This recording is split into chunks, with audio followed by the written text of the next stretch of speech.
5, 4, 3, 2, 1.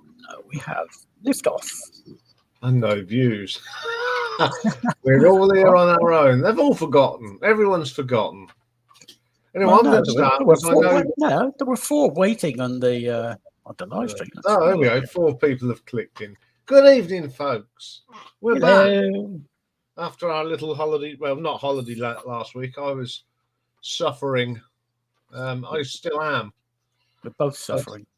Yes, I've got my latest problem is another trigger finger.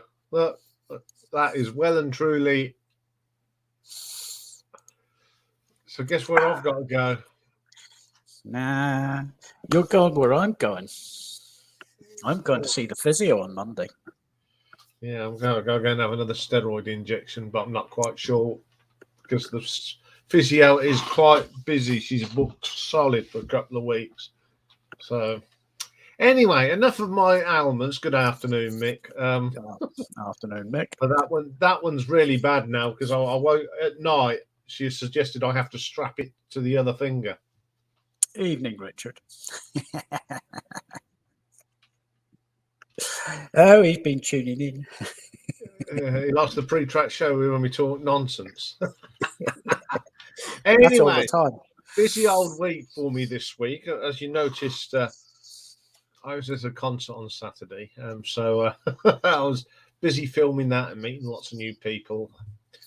So we've got 2,695 views this week and 22 new subscribers. A lot I picked up on Saturday. Yes. So what have we been watching? Well, number 3 this week, Elton John's 1970 studio albums. Best 81. era. And then at number 2, a surprise. I don't know where this one came from. Slade album ranking, which I did on the 13th of October 2021. 84 people have watched it this week. Where did that come from? Hi, Christopher. Evening, Christopher. And number 1, which I must pass this on to my little brother. Oh, Matthew's birthday. It was Matthew's birthday last week, and it topped the chart. So I will have to tell it. 107 people watched my little brother's birthday top 10, which he really appreciated because he didn't know nothing about it. Good evening, Ralph. Good evening. Anyway, we should say buongiorno. Yes, buongiorno. Yes, top short. Evening, Matt. Last week was Rainbow Rising. 377 people watched it last week. I can understand why, because it's a brilliant album. 28 days. And now how's this? Number 3. We had 51 new subscribers in the last 28 days and 9,745 views. Number 3 in the 28-day charts. Good evening, Pulsar. Was Closing Tracks I did with Richard, 174. Number 2 was the Opening Tracks with 205. But number 1 with 224 views in the last month, Slade again. Where's that come from? There must be a Slade anniversary or something going on. It must be. Evening, the Breakfast King of Loyola. Howdy to you. So since we started this madness, we've now had 208,030 views. And we're now up to 1,104. Oh, has it gone down? I don't know. It changes, doesn't it? It fluctuates. No change in the... But there is one big change. Jethro Tull's still 3816. Derek Riggs at 3938.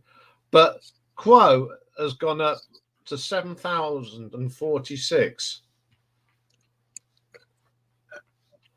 I I would think that, imagine. I think that may have something to do with your video of Rock Till You Drop Day at Earthingborough. yeah, I think so as well. Last week's Oh, battle. in there. That's rather interesting, Richard. His own Richard's video has picked up a lot of views this month as well. So there's something about Slade going on. Yeah, there must be, because it's all of a sudden it's gone bang. Yeah, last week's Battle of the debuts was Nightwish 5, Evanescence 10. This week it's another Scandinavian one. It's Cloudscape and Pagan's Mind. I have put the links into the Spotify to their albums if you're not quite sure what they sound like, but they're pretty good. So what else have we been up to? I haven't listened to too much because I was rather busy sorting out that film and getting things ready for that Rock to Your Drop thing. So Toto's now up to 10 of 14. Linda's Found, Running to Home, and a Ride on the Fog on the Tyne at 12 of 4.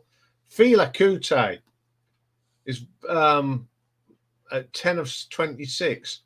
Now, my neighbour heard some of that, and she says, "What are you doing listening to Fila Kute?" Because I says, "Because someone's asked me to." Oh, that's interesting. Yeah. FM, the Canadian, 5 of 7. In Spiral Carpets, 4 of 5. Duran Duran, 5 of now 16.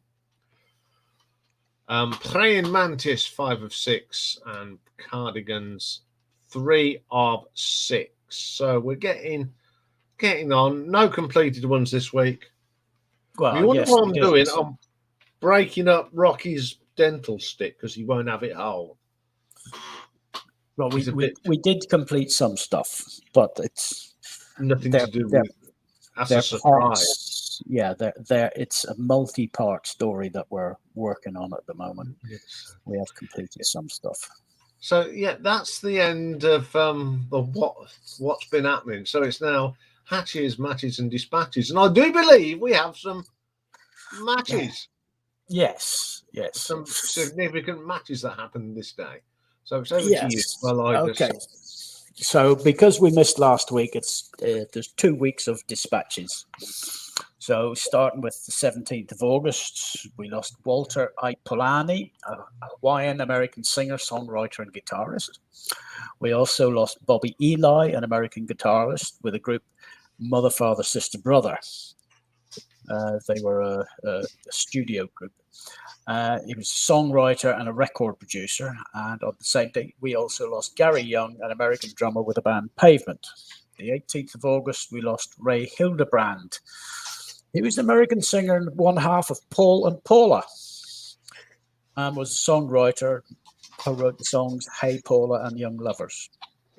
And we lost a Belgian singer, Luc Smets, a singer, composer, and keyboardist with The Pebbles. 21st of August, we lost a Canadian musician, Dennis LePage. He played with a band called Lime, and he was a songwriter. 22nd of August, my apologies to any Italians who are listening, we lost Toto Cutugno, Italian singer-songwriter. He wrote L'Italiano and Insieme 1992, Solo Noi, and he was a musician. If I remember correctly, Insieme 1992 was a Eurovision entry, I think. Anyway, 23rd of August, we lost Bob Feldman, American musician with the Strangeloves. He was a songwriter and a record producer. He wrote My Boyfriend's Back, and he produced Hang On Sloopy. Oh, didn't know that. Yeah. Big name, which you've already done a little short. 24th, we lost Bernie Marsden, rock guitarist with White Snake. That was sad. Yeah, and he wrote Fool for Your Loving and Here I Go Again. 26th, we lost John Kesdy, an American punk singer with a band called The Effigies. 27th, we lost Brian McBride, an American musician. His death was announced on the 27th, I should specify. He played with a couple of groups, Stars of the Lid and Bell Gardens. And then the 28th of August, we lost James Casey, an American saxophonist with the Trey Anastasio Band, and Ray Devon Jacobs. And his professional name was August 008. American singer-songwriter. He wrote or co-wrote I'm the One by DJ Khaled, featuring Justin Bieber, Quavo, Chance the Rapper, and Lil Wayne. Yeah, Then, whatever. exactly. And then yesterday, the sad news came through that Jack Sonny, the other guitarist with Dire Straits during the Brother in Arms era, had passed away. So that's all the dispatches. Unfortunate. But in compensation, we've got 18 hatches, 18 birthdays today. So starting with the youngest, South Korean pop singer with one of these manufactured pop bands, a young lady, Yang Won-young. You wouldn't want to say that after a few beers. No. And then we jump to someone who's 41 today. It's a 22-year jump. 22 years where no pop singers were born on this day. 41 today, Patrick Nuo, a Swiss pop singer. 43 is Joe Budden, an American rapper. You'd know for Pump It Up. 44 today is Simon Neil, Scottish rock musician with Biffy Clyro. And 46 today is Craig Nichols, an Australian musician with The Vines. 48 today is James Black, a Canadian singer-songwriter with the band Finger 11. And 53, and you'd remember her, Debbie Gibson, the American pop singer. 60 today, Richard Reb Beach, American heavy metal guitarist with Winger and famously Whitesnake. 62 Yeah, talking today. that, he was actually on the. When I saw Whitesnake last, him and Bernie Marsden did a great solo together in Fall for Your Loving. Ah, nice one. No. Well, there you go. A death and a birthday. 62 today, David Chastain, American heavy metal guitarist with the group Chastain. 64 today is Tony DeFranco, Canadian pop singer with the DeFranco family. 66 today. Now, I'm going to do this in reverse order as to what I spoke to you earlier. Glenn Tilbrook, British rock singer, guitarist, and songwriter with Squeeze. He wrote Black Coffee in Bed and Tempted. And Gina Shock, American rock drummer with the Go-Go's. She co-wrote Our Lips Are Sealed. 71 today is Bruce Soboroff, an American rock keyboard player with a sunshine pop band, as they were termed, that formed in 1966 called the Buckinghams. And believe it or not, they are still playing. They're still going around doing concerts. Where are we? 74 today, Rick Roberts, an American singer-songwriter with the Flying Burrito Brothers and Firefall. And 75 today, and this caught Iain by surprise, Rudolf Schenker, the German rock guitarist with Scorpions. Richard will like this one. 78 today, Sir George Ivan Morrison, OBE, better known to Richard and myself as Van the Man, Northern Irish singer-songwriter. 79 today, Roger Dean. And a special mention goes out to Naomi of 365 Days of Prog. It's Roger Dean's birthday today. British artist, album cover designer, yes, Osibia, Asia, and so many others. I watched her review of the Roger Dean artwork, all 127 covers. It's a very well put together video and well worth watching. And then granddaddy today is 84-year-old Paul Winter, an American new age music saxophonist, composer, and band leader with the Paul Winter Consort. But for a change, we got some matches decided. Since Ian keeps saying hatches, matches, and dispatches, as my mum used to say, I went and looked up who got married on this day. So in 1940, British actor Laurence Olivier, Larry. yes, Larry, aged 33, married 26-year-old Vivian Lee.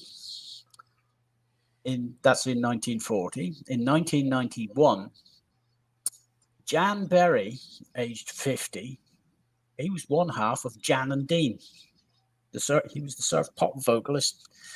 He married Gertie Phillip on stage at the Stardust Convention Center in Las Vegas. And the other half of Jan and Dean Torrance, was his best man. Did Gertie live at number 30?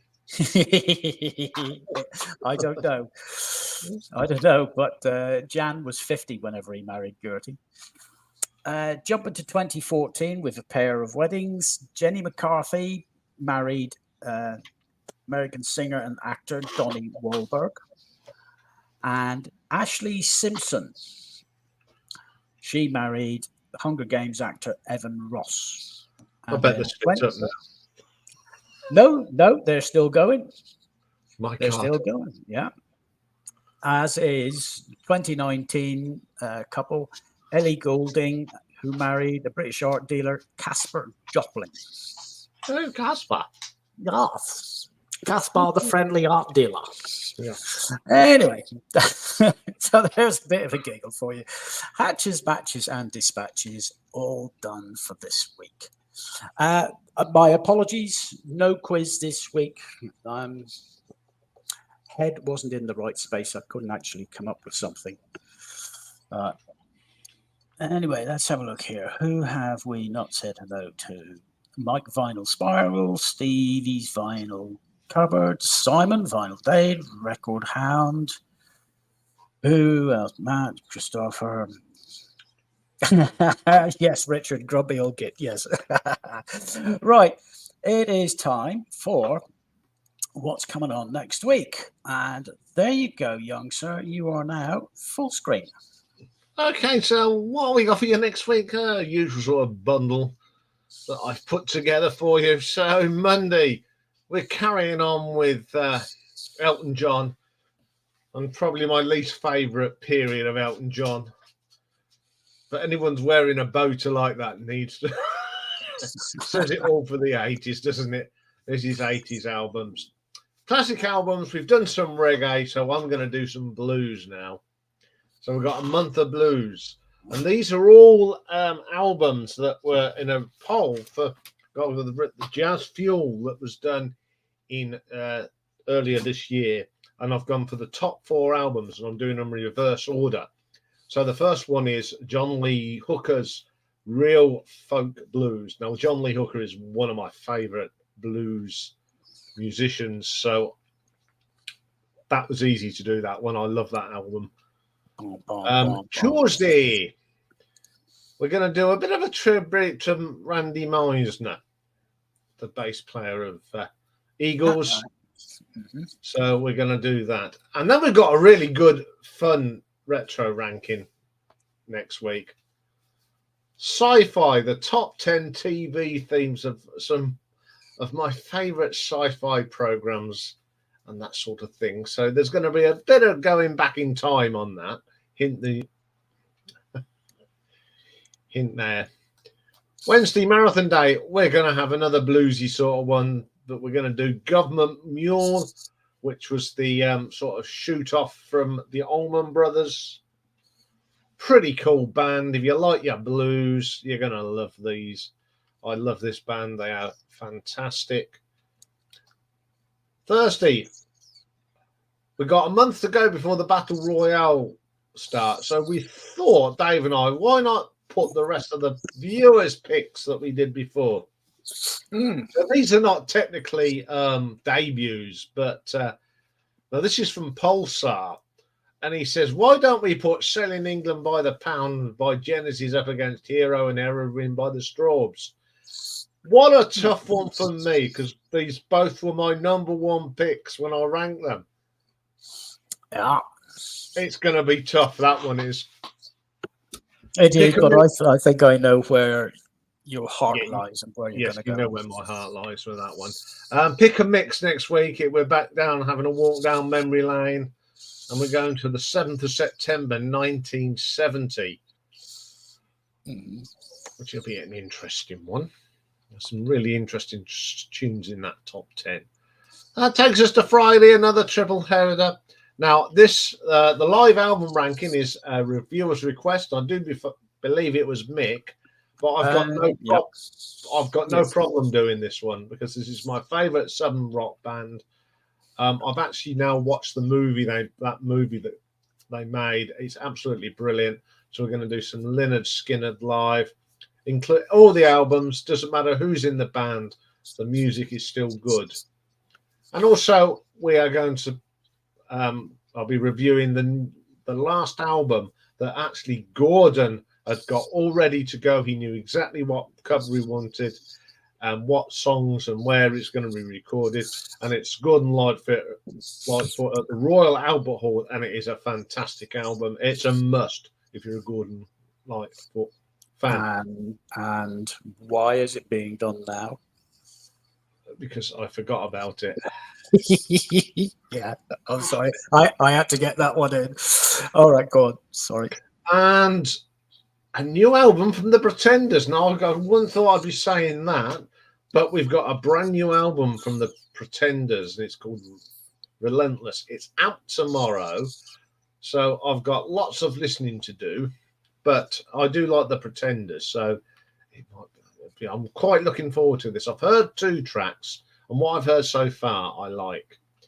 And just a quick reminder, I know a lot of you put your entries in. That's still running. All the albums now that people have asked to put in are actually all shorts now. So I'm just putting in some of the people's second picks. So come the battle, should be all up there. So you can go and have a listen, even if there's 2, they're all going to be there. So that's all for that. So I'm going to stop sharing now. Right. I'm going to hit that button. There you go. You're back.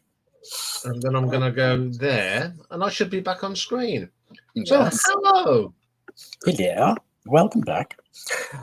Did you know Agnetha Falstad, she of ABBA fame, has released a new single and is coming out with a new album? It's the best live stream on YouTube. No, it's not the best. One of the best. Mm-hmm. Yeah, it's 15th of September, but it's coming sort of. I can get hold of it. I'm not saying where.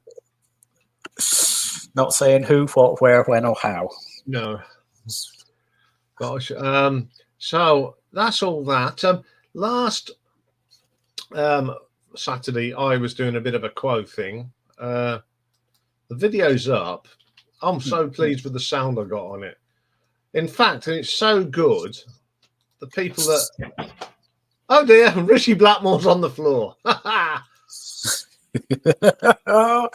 Yeah, that's because you've got to talk about status quo. So there's the link if you want to come and say hello. Anyway, yeah, so they've asked me to do it next year as well. Yeah, and I've got to put a little promo video for them to promote it. And I can't remember. One of the band wants their segment. Oh yes, one of the band wants their segment. Yeah. Yeah. So it was all good fun. If you're a Quo fan. No, so, but I liked that the punters were being told, "Oi, he's filming. It's official. Leave him alone. Let him get on with his job. Give him room because he's concentrating on filming. He's not concentrating on you." I thought that was brilliant. Yes, I had a couple of people go bang, but never mind. They were a few drunks there, but it was quite fun. It was a good day. It was a good day. I actually What heard is songs that Status Quo I've never heard Status Quo play. So, and the album they did, that was most played was Mark Kelly's "Greasy Spoon." Absolutely terrific. Oh, excellent. So, if anyone wants to come up, you can come up and say hello. And Yes, we had a long week the last time. yes, so yes, anyone that watched Jane Birkin, my French was rolling. I don't know what I was inspired by her music. And you're Irish. Me Irish, well, I think I did all right actually, You did. thanks to you. Given that you stayed clear. Yeah, I didn't want to upset people, to be quite honest. Yeah. And my first guest tonight is Good my evening, good friend Mike. Mike. Good evening, Mike. Hello, good evening, Ian, good evening, Dave, good evening, everybody. Well, I thought as soon as you mentioned Jane Birkin, I thought I'd jump in. Yeah. You made a really good stab at the French there. Oh God, yeah. I mean, I did get an O level in French. It did come in use. Yeah, long time ago, right? Yeah, I do all right because I was in Lyon a few years back, and of course, Lyon is the food capital of Europe, and well, it's allegedly. Yeah. And I ordered all the food in French. Oh, I know what you order. I can tell you now straight away. Yeah, but I got a free bottle of wine for ordering in French. Yeah. Oh, yeah. And he understood. It was like that time we were in. This is it, isn't it, Ian? That French people, that if you make a stab at the language, they're quite nice to you. Oh, if you don't, they pretend they can't speak English. Yes. Well, it reminds me. Do you remember Only Fools and Horses? When Del Boy says, "Rodney, what's French for coq au vin?" Yeah. You saying that, Mike? When I was in the south of France, back in the 90s, there was this restaurant in a little place called Angela, and they were very good. They'd put the French and then they'd put the English in brackets. They literally did translate coq au vin. So it was a restaurant that me and Lee had eaten at a couple of times there, and I called over the waitress and I went, "Scrub out the English, because that's what we call it in England anyway." I says, "That is quite rude." And she said, "What do you mean?" So I whispered in her ear and she went, "Oh."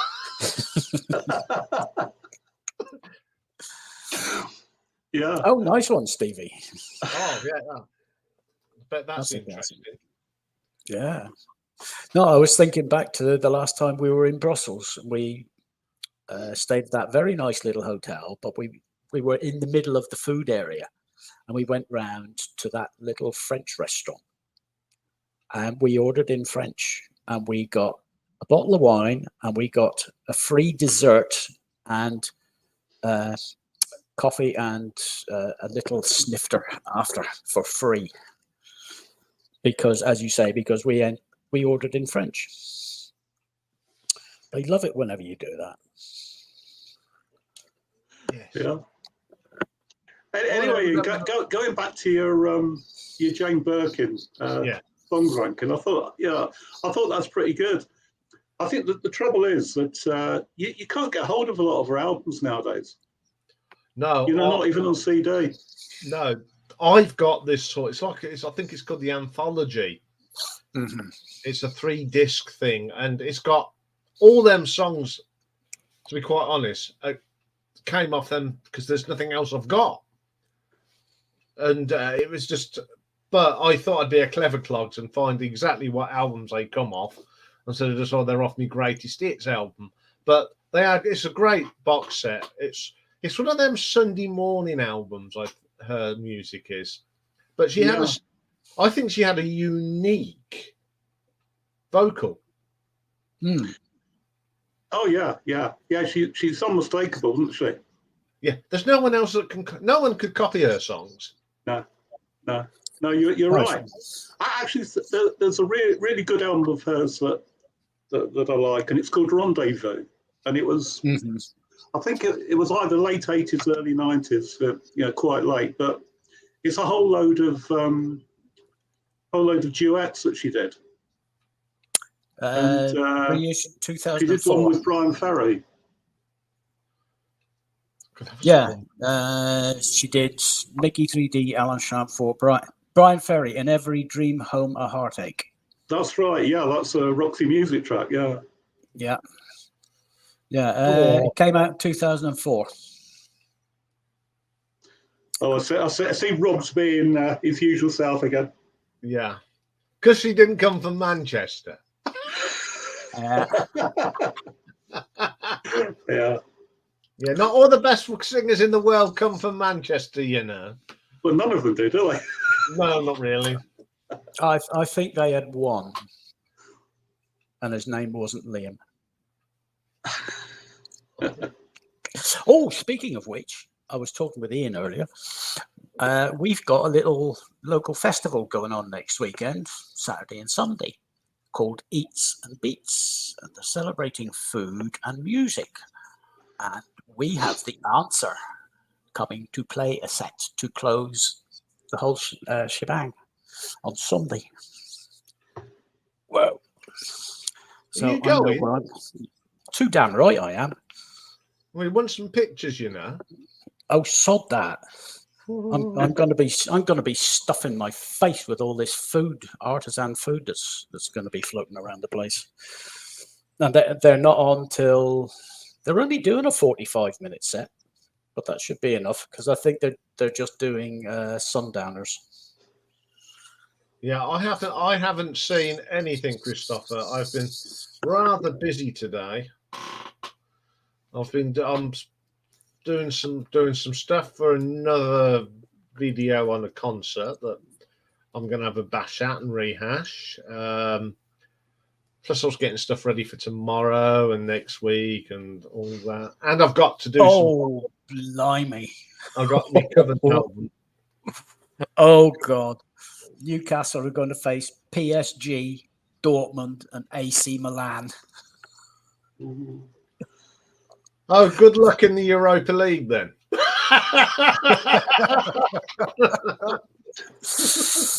Oh, crikey, that's one hell of a group. That's group of death, isn't it?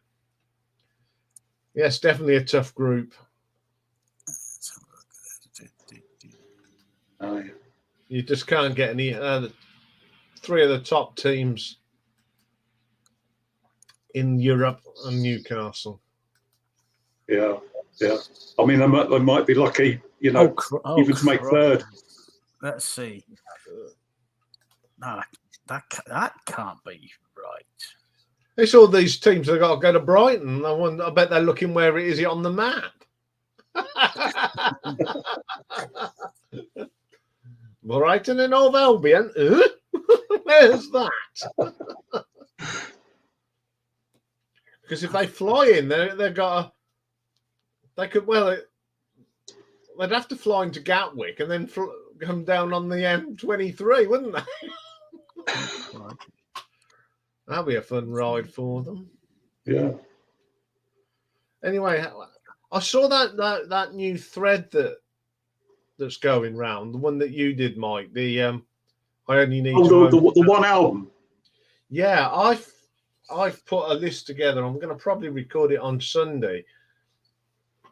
As there are some shocks in there, people will be pulling their hair out. But as you say, there's certain bands you just need one album. But yeah, I mean, I saw Rob do it, and so Harris Pilman had done it. Dale Gatefold 33 had done something similar. But it's just a lot of fun. Which reminds me, I got some pretty forthright feedback about my effort from some guy. He's not really in the vinyl community, and he hasn't posted a video for about 2 years. And sort of from the videos that he does, he seems to sort of like fancy himself as some sort of music professor. but he wasn't best pleased. He wasn't best pleased with me. And he said something like, he says, hang on, I just call it up here. He says, yeah, Dire Straits, ... Excuse my blunt comment, but you don't treat them nice when you say, I just can't abide everything they've ever made since. In my view, a fair analysis of each artist's musical work would be much more interesting. Don't think so. He says, I have my likes and dislikes, but I would keep these for me. And he goes, Eagles. Oh man, I couldn't stand your comment. I won't subscribe to your channel. I don't know why. Yeah. Anyway, Yeah. Some people take themselves a bit too seriously, don't they? Yeah, I remember when I did Big Country way back. Now, I love their debut album, but I think they made better albums as they went on. And because it was at the bottom, he threw his toys out the pram and said, "Stop watching." I'm stopped watching. Yeah. I don't know if it's the same bloke that when I did my Dire Straits ranking, I put Brothers in Arms near the bottom. Possibly. Yeah, as I said, it's all right, but it's the greatest hits album in its entirety. Yeah, no, he didn't like that. No, he didn't. Anyway, mine might be a bit controversial. Well, yeah. Well, I hope It's so. always controversial. Oh God, I am.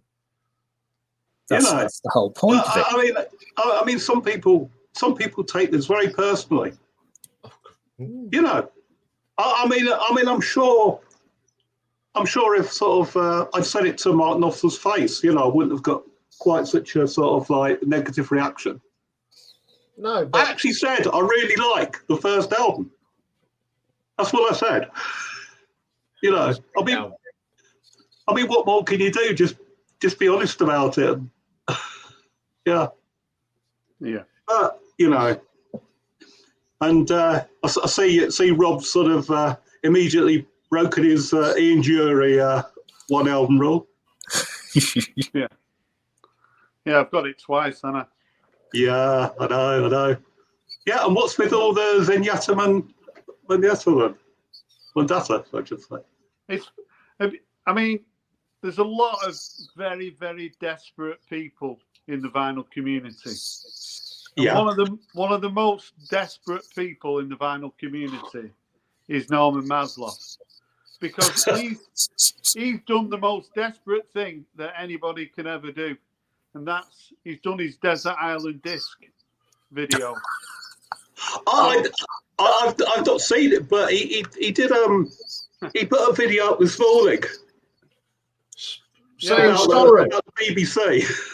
Yeah, he's getting sued by the BBC. But it made me laugh. I mean, you've got to love Norman, haven't you? But it was the Desert Island Discs, and I think he's took a box set of Bob Dylan albums. There's about 35 in there.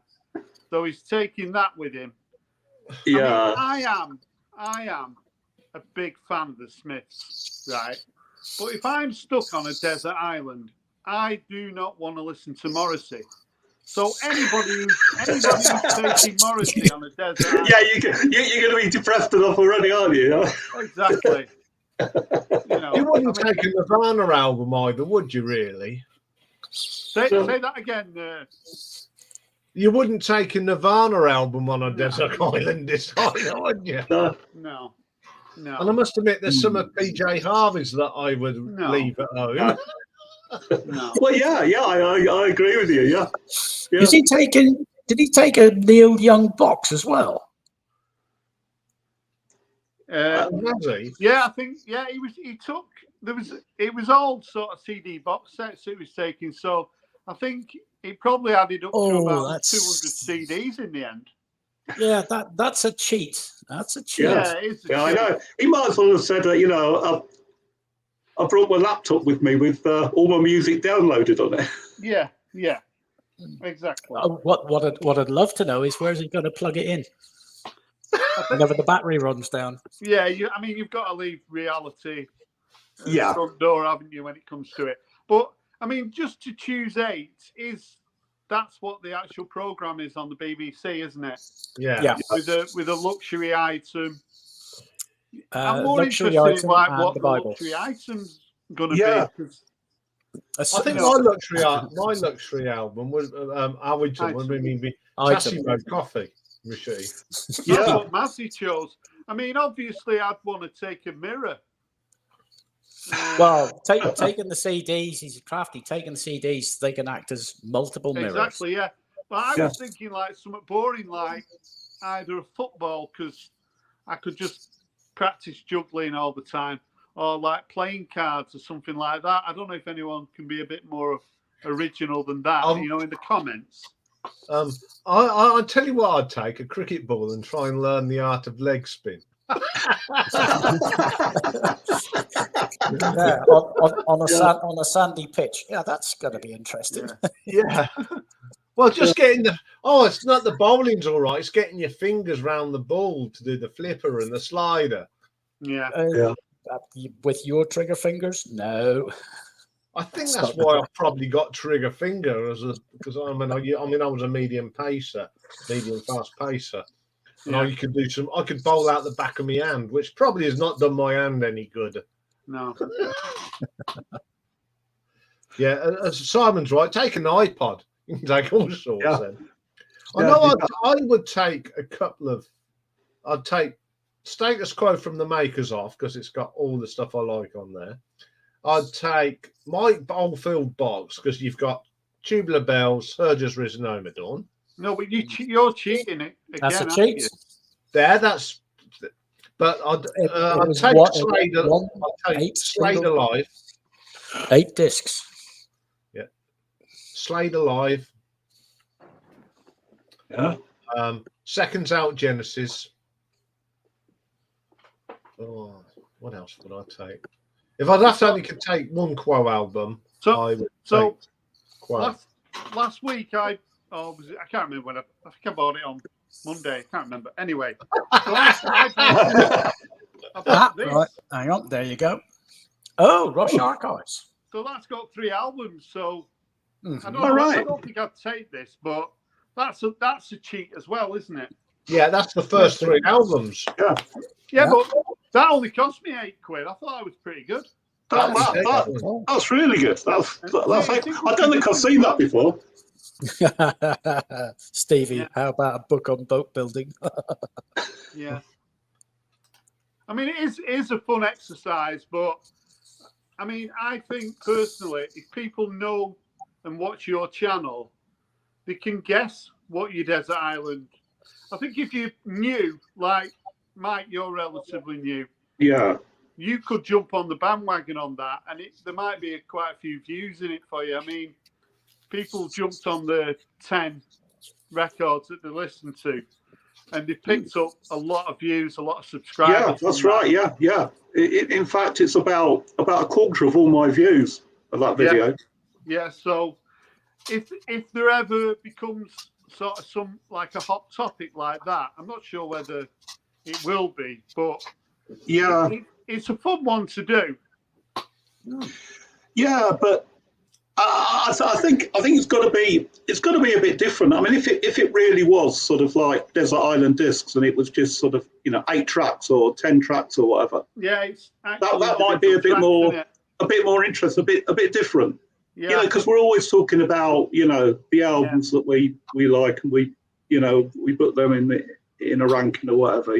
Yeah, it probably might be more interesting to just choose 8 songs, wouldn't it? Yeah. Doesn't matter the length. 8 songs and your luxury items. Yeah. That would be an interesting exercise. Well, that's easy. I did the song Supper's Ready, Grendel by Marillion. That's 40 minutes of music. Yeah. Yeah. I think Stevie. Part 1 or part 2? A big Marillion fan. Yeah. Didn't he say that he hated Marillion? Oh, that was it. Yeah, it was one or the other. Yeah. Yeah, I think if you look up tedious in the dictionary, it says Marillion underneath, I think. How dare you insult one of my favourite bands? Yeah. I mean, the best fact about them is that Fish's real name is Derek Dick. Yeah. Suits him for that, doesn't it? I always thought, so, and Stevie mentioned this in the video he did the other day, or at least in some comments about the face paint that Fish used to put on, and it's kind of like Pound Shop Peter Gabriel. And I think the fact that the guy was such a sort of like, he's got such a big build, he's such a big, enormous guy, it just doesn't look right on him. No, I mean, I've met him. He's huge.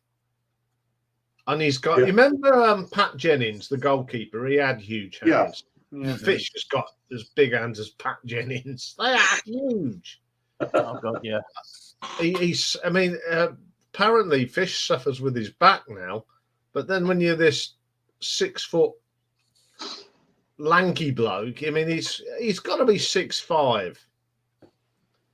And when I last saw him, he was struggling. He says, years ago, I'd have wine on stage. He says, and all I've got now is water and paracetamol.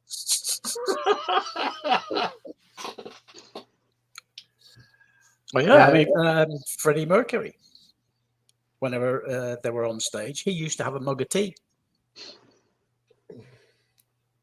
Yeah, talking tea, Biff Byford of Saxon, that's why he swears that his voice is good as ever, because in the early days, all that they used to drink is tea. And apparently Lemmy took the mickey out of Saxon because they were drinking all sorts, and there would be Saxon in the dressing room drinking tea.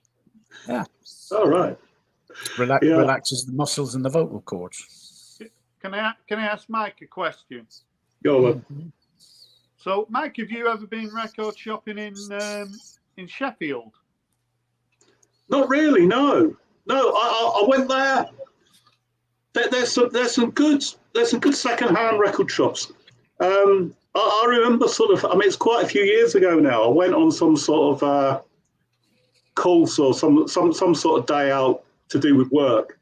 Yeah. And I went around a couple of record shops after that, and there was one of them that sort of like downstairs it was sort of hi-fi equipment and stuff, and then upstairs was just sort of like all this vinyl, and it's sort of, but it wasn't in any particular order.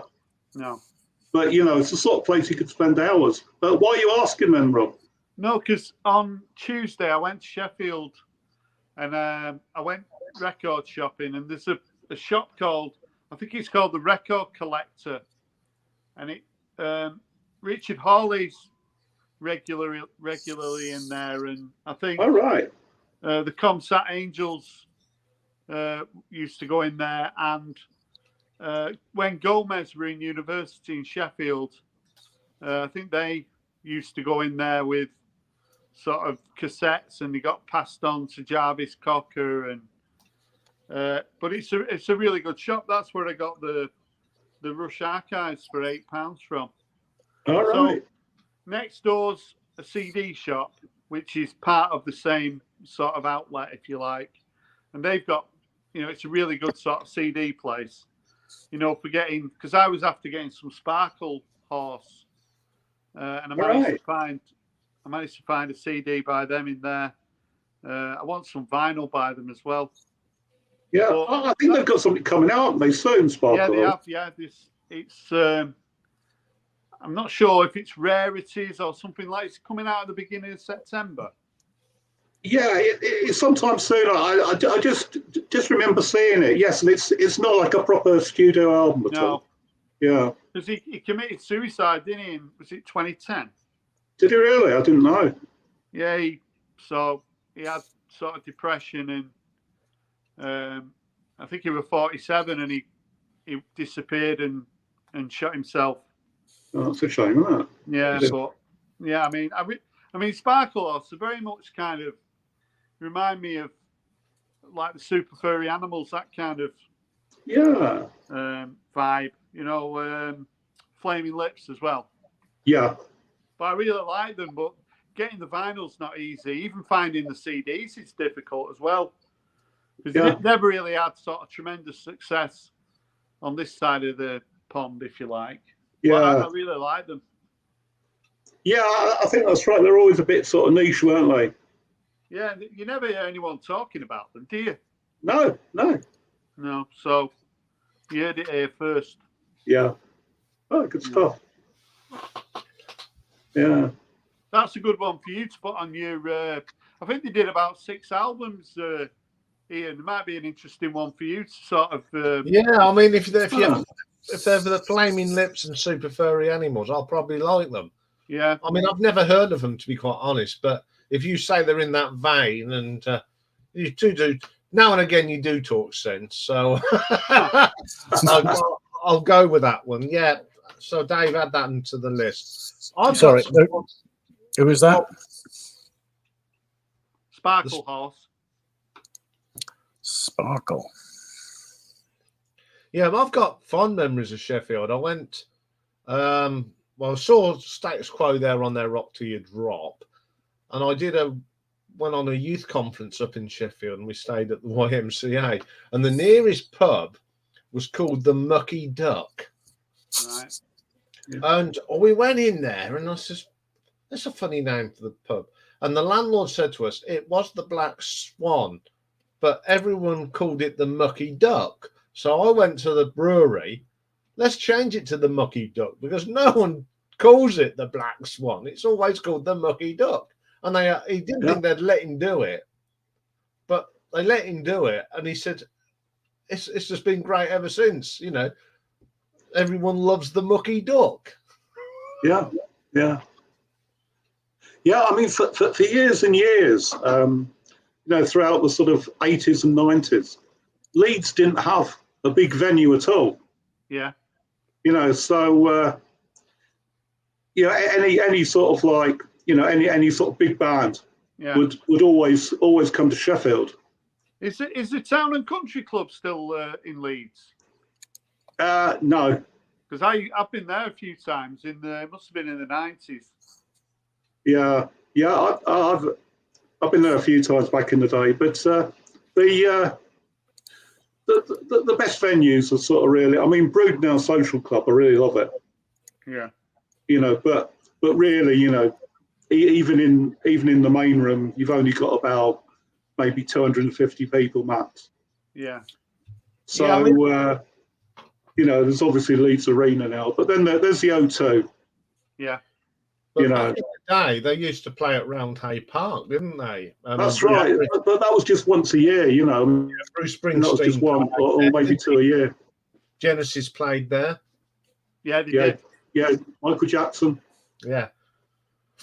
But for years and years, there just wasn't a decent sized venue. Yeah. In Leeds.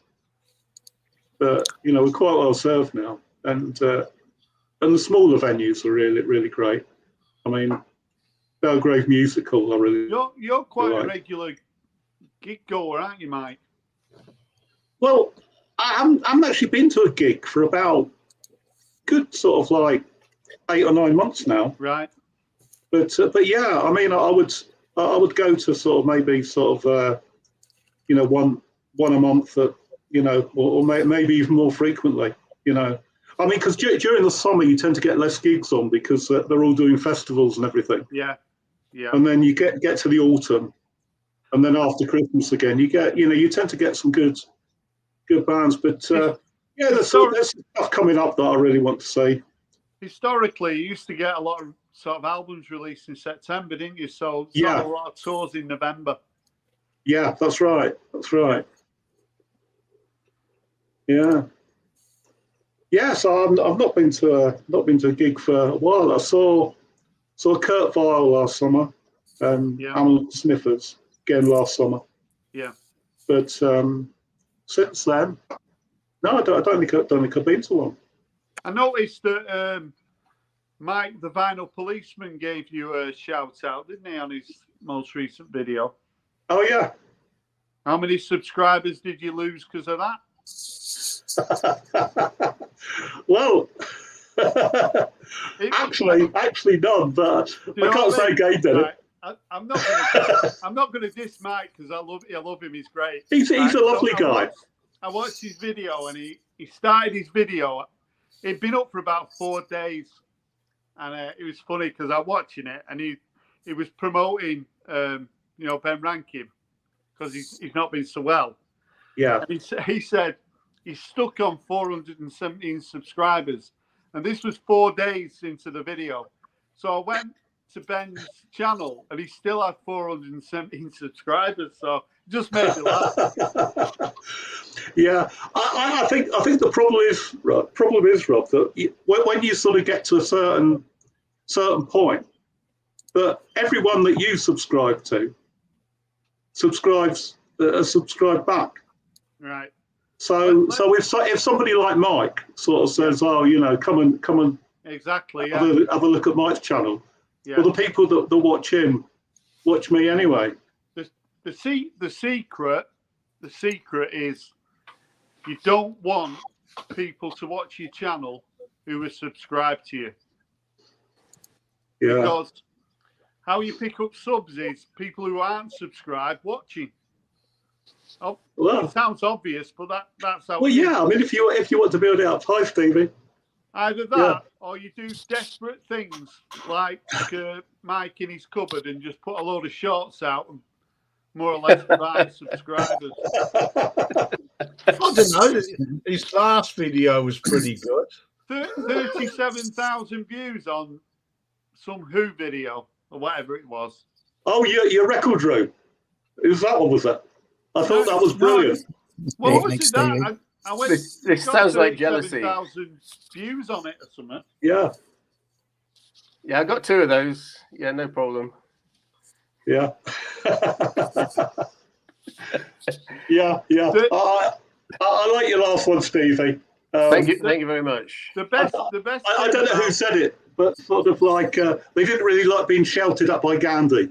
Well, yeah. I mean, it's not like I've got more subs than Iain or anything. Hang on, just check. Oh yeah, I have got more subs. Yeah. Okay. Do you know what the most funny thing is? It sort of gets Michael Ricefield Records upset, doesn't it? That he's so far behind Stevie. So much so that Mike Ricefield has now started to desperately hang on to the coattails of Michael 45 in a desperate attempt to try and more or less buy subscribers. Are you suggesting that Michael from Ricefield Records has gone on Michael 45's audiophile live streams just for subs? Is that what you're saying? By the way you're saying that, you've already thought that as well. Come on, we've all done it. I used to go on a certain channel to get subs. Yeah, outrageous. Yeah, that ended well, didn't it? Yeah. I'm a bit disappointed. I'm a bit disappointed I didn't get a comment from Rob on my last video because I found a limited edition XTC album. The English Settlement. Yeah. I put a picture of it on there for you. Oh, was that year? Was it a promo? Yeah. Oh, yeah. So hang on a minute. Have I got to start watching your channel? Is that what you're saying? just scroll. You just scroll to the end like you usually do, and you'll see the XTC one. It's there. I thought of you when I put it up. No, I got a mention on one of Stevie's videos as well. I stumbled upon the comedy bit. Channel. I stumbled upon it. I think it was last November. I stumbled upon it and I thought, he had sort of like a boyish charm. Sort of reminded me of myself, really. And combs the hair. It's been a little bit of a revelation, hasn't he, Steve? It's like everyone's favourite channel, really. Who are you talking about now? I'm talking about you, sir. Oh, that's so good of you. So good of you. Yeah. Well, I don't know why I've got this kind of like moniker for comedy, but you were talking about Jane Birkin. I've got the BBC sessions here. If you want to I like to see those, Stevie. Yeah. Yeah. Okay. Well, here's the first one. Make me big. So that's lessons 1 to 8, and then there's that one's 9 to 20. I think she's on it. The voice sounds very similar. And then you got lessons 21 to 30. So I've got the full set. BBC Sessions, Jane Birkin. Yeah, good. Yeah. There's a track listing. So I thought you'd like to see that because it's a rare one, you know. Yeah, it's great. Anything by Jane Birkin on vinyl's rare. Yeah. Actually, Stevie, sort of, I think there's an album I'd like to show you because it's a band that I think you and I would agree are sort of one of the great sort of hidden gems of 1980s music. So here it is. I know what this is coming. Yeah, you know what it is, don't you? Oh, Jesus Christ! Oh yeah, the Thompson Twins. Yeah. Yeah, what's your this problem is their seminal album, isn't it? Yeah.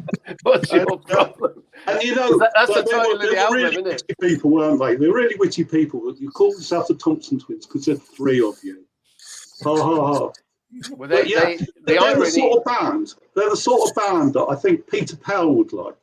Yeah. And Peter Powell was rumoured not to actually own a record player.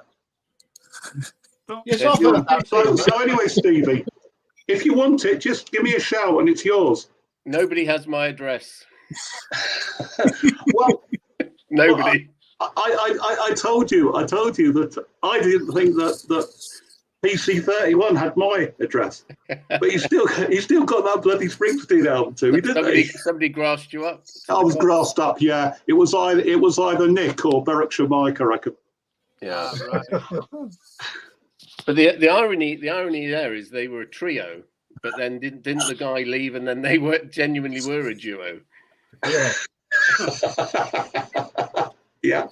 After doing that video, I thought actually I'll go and watch a video, and it was like a live performance, Thompson Twins. And honestly, I went into a trance, and I think I was like foaming at the mouth. It was so boring. Yeah. I got about 2 minutes in. Yeah, it's as you say, it's a silly hats with too much hair underneath, wasn't it? Yeah. I think the Thompson Twins played the Hacienda with Tears for Fears in November 1982. Yeah. Were you there? No, I wasn't there. I missed that one. Oh. Well, do you know Tears for Fears now are very big in America, aren't they? Yeah. Do you know? I like Tears for Fears, me. Do you know what? We went to America. Not that we got lots of money. We went to America to see my other half's family reunion, and I escaped for the day. This is in where the hell was I? Florida somewhere, DeLand, Florida, and it was a shop called Groovy Records. And they're really nice people in there talking about UK stuff, and it flies off the shelf. So I said, "Well, who's the favourite, right?" And he said, "Well, there's 2 real hot ones. If you can get me any, I'd really appreciate it." He said one of them is Tears for Fears, because there was a big college. All the college kids love Tears for Fears, and they love it on vinyl. Guess who the other one was? New Order. Wham. Ah, yeah. Oh, yeah. I've got a question for you. Okay. Question for me. I've just thought this up, and it's good. It's another good question by me. Okay. So, who's the best band who started releasing albums in the 80s? So I've just said, like, maybe New Order and Tears for Fears. Anybody else got any suggestions? You're going to say Cocktail Twins, someone crap like that, aren't you? Cocktail Twins. Right, okay, I'll be quiet.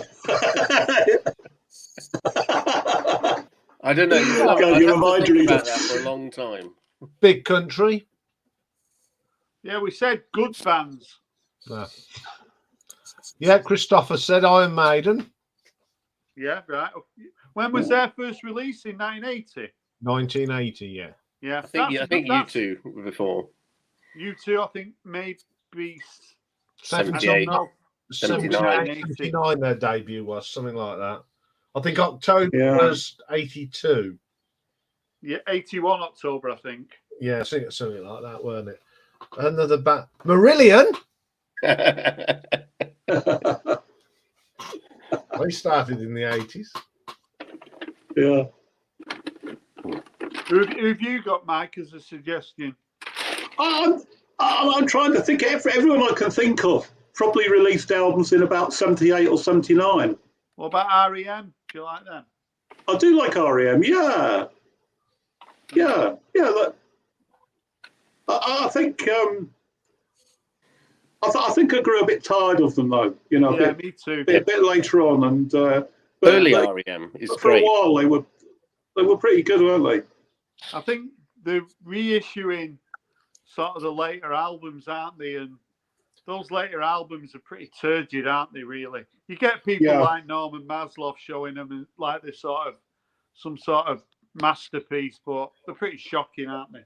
I think their last best album was Automatic for People, to be quite honest. I like Adventures in Hi-Fi. I like that one. Yeah, I like Green.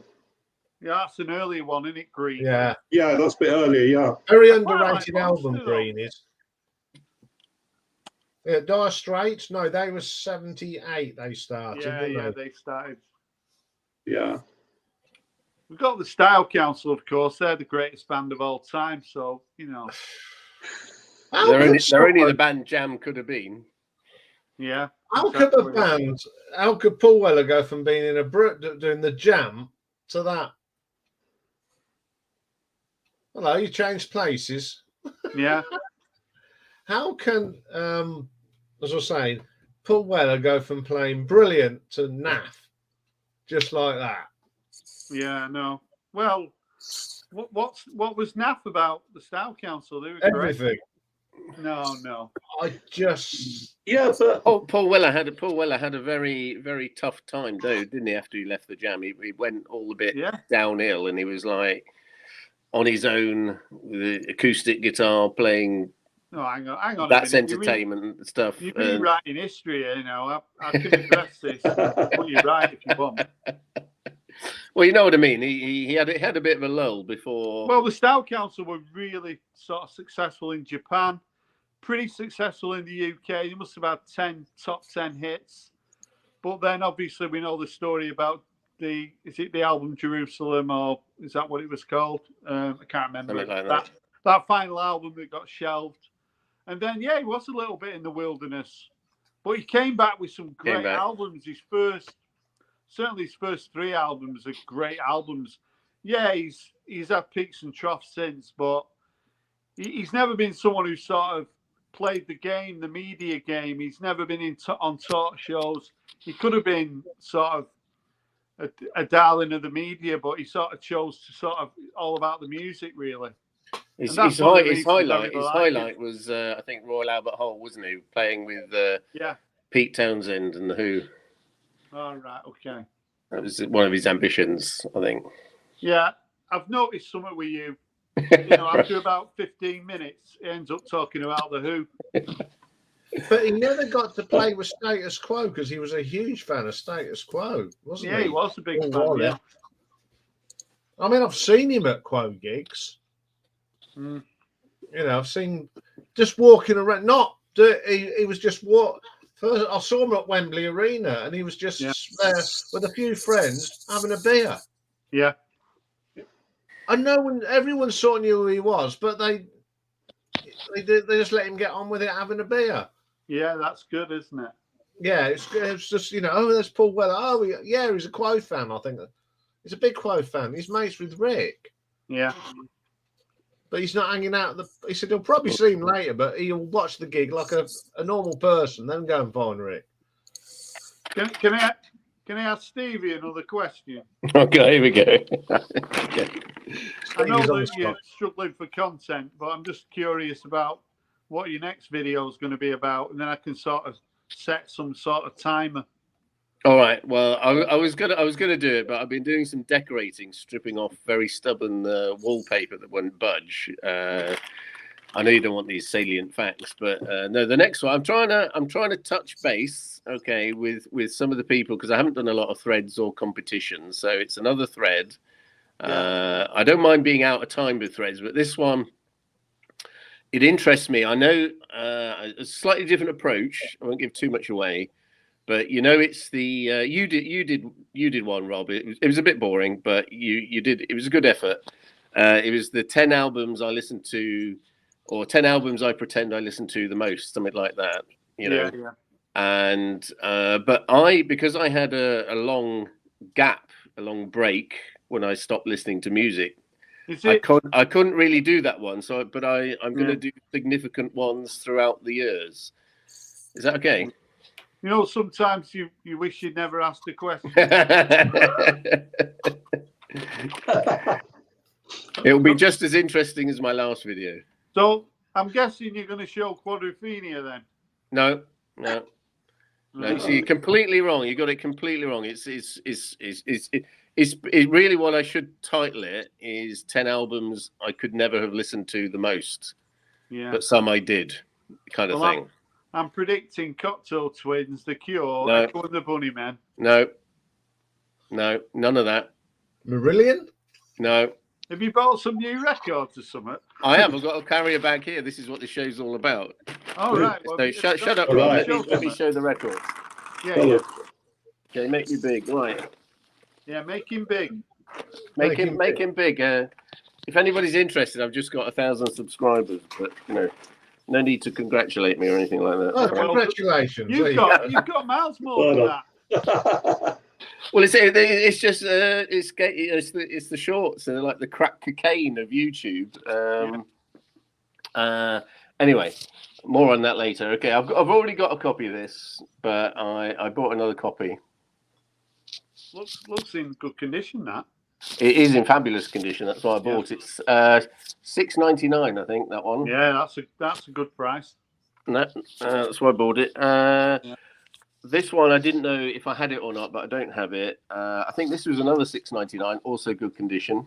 Yeah, that's a good one. Yeah, another brilliant album. Great. Does anybody know the Rock Garden in Middlesbrough?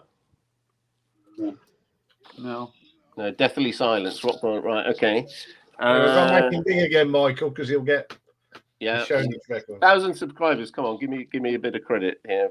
Okay. Yeah, congratulations. Finally. Okay, original motion picture soundtrack. Tell me, yes or no, is this any good? Because I have no idea. I'm not sure about that one. Yeah. What's on it? The theme from Rainbow. I'm not sure if you can read that. I can't read it myself. No. Okay. Well, tell me in the comments, anybody, if you know this album, if it's any good. I don't have hardly any Hendrix, you see, but I saw it. Very good. Again, very good condition. So this is very interesting, right? This is a pound. This is EMI inner sleeves, genuine 60s EMI inner sleeves. Deathly silence. Exciting buy. Yeah, I've got records like that. With all these, you take it out. You don't go nothing to do with the band. You get all these other oddments. Yeah, well, I thought that was kind of interesting, but obviously not. But there we are. Okay. And in this bag also, right. Tell me if this is good for a tenner. Okay, all of these came. She knocked me down as a tenner. So, Beatles, I Want to Hold Your Hand, first pressing. Beatles, She Loves You, first pressing. is that Mike sighing there? Hard Day's Night, first pressing. Absolute garbage. We can work it out. Second pressing. Look, I'm just having a little Beatles collection. There's no harm in it. Right? There's no harm in it. I've got the jigsaw, so I might as well follow up with the record. A few songs, yeah. First pressing. Right, that's it for now. I'm very disappointed. Yeah. Anyway, Michael, can you enlighten us on after Beatles out singles in fake cardboard cutouts. Michael, hello. Hello, British people. How many subs you got now, Michael? What's that? Hello, American Japanese person. What's that, Stevie? How many subs you got now? I'd like to, that's my cue. I would like to congratulate Now. Mr. Stevie's vinyl cupboard as being one of the few. I think this is exceptional that a British YouTube channel has hit over. Don't overdo it, Michael. Rob, you keep looking up and over, Rob. Look over here. Oh, there you are. Has reached over 1,000 subscribers in such a short period of time. I think we should give everybody a round of applause. A round of applause. It took me 2 and a bit years. Nobody joined in. Rob, you look like you're in pain. It's a lot easier to get subscribers these days because there's all these cheat codes. You can jump on. All these what? Cheat codes. You can jump on live streams. Hang on, are you saying I've cheated, Rob? Is that what you're saying? You can jump on live streams with famous people like Iain to give your struggling channel a boost. Oh. I think there's some meaning here, but I'm finding it hard to parse through it. I've got is he making a point? What's that? I enjoy these Johnny Come Lately channels. You know, they're very entertaining. Right, I'm going to show you something that'll cheer you up. Mike, this is a bit of a question for Mike. Mike's Vinyl Spiral. Mike, yes. How many subscribers have you got at the moment? 254, I think. 254, right? Okay. I've just gone on the stats, the mega stats, all right, and I've put lifetime content videos, right, and I've got 132. What does that mean? So that means 132 subscribers from my long form videos. So Mike's Vinyl Spiral is way ahead of me. Well, yeah. If you put it like that, but it's a bit of a struggle. I find they sort of come in sort of fits and starts, really. You know, sometimes you think you're never going to get another sub, and then all of a sudden, you know, you're getting them in sort of 5s and 6s and whatever. Yeah. And I mean, it was when I did the 10 albums I listened to the most. I mean, that really kind of caught the VC's imagination, didn't it? After this live stream, I'm going to go over and subscribe to your channel. That's very noble of you, Rob, isn't it? Me too, Mike. Me too. Yeah, I thought I'd lost one the other day. Yeah, so it was you, was it, Rob? Yeah.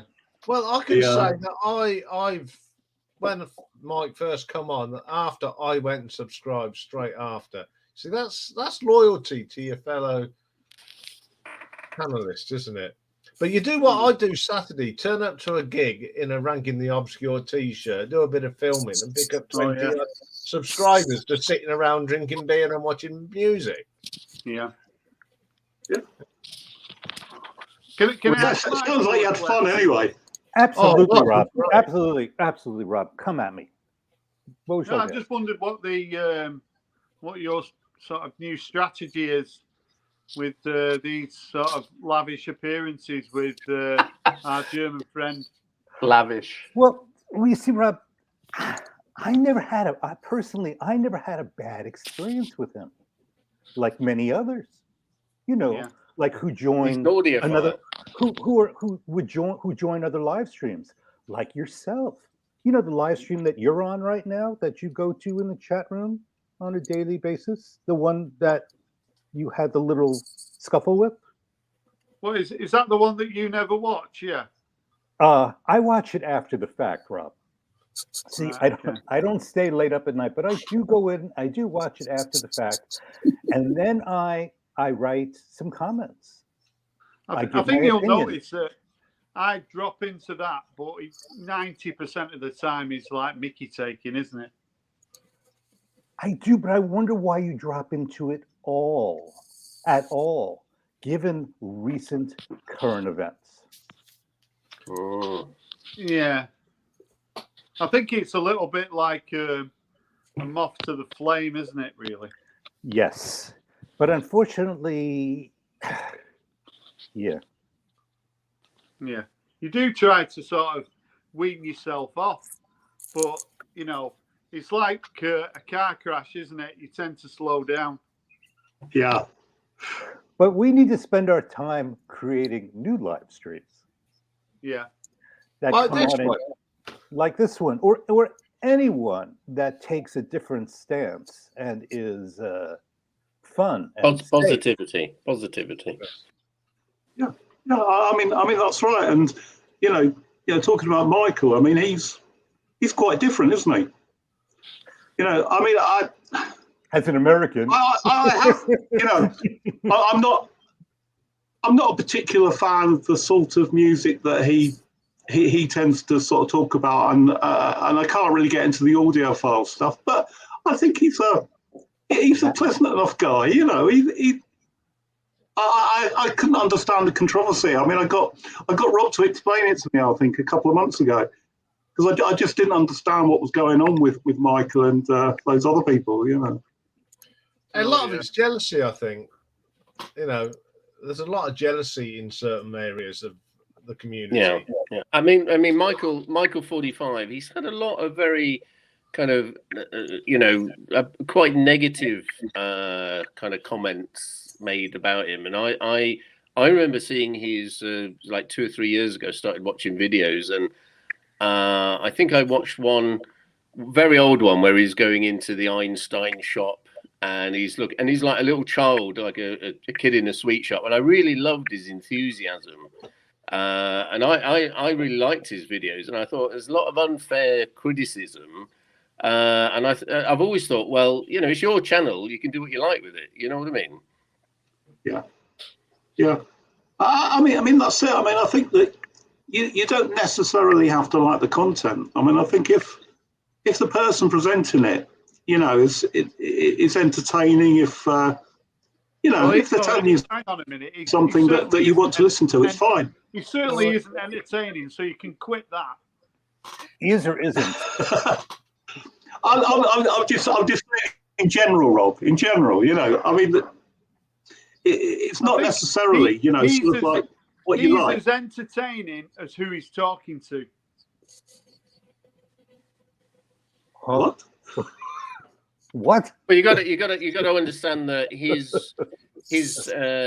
speaking not in his native language. This is I do get that. I do this is a second language for him, and he does very well. And speaking as an ex-TEFL teacher many years ago, I did a few summers and a couple of years TEFL teaching, and this is on the South Coast. And I used to get a lot of European classes, so it's all like Italian, Spanish, and German were probably the big three, and also the Japanese. But I have to say, the Germans actually are very, very similar to the British in terms of their personality. It's just you have to sort of get through that initial layer.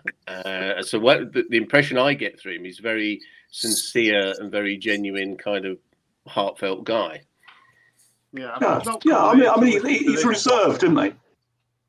Yeah, you know, he's all right, but I mean, quite honestly, I quite like sort of, watching channels that aren't sort of UK or USA or Canadian or Australian, you know, and. Oh, thanks for that, Mike. You know, you get a different view, don't you?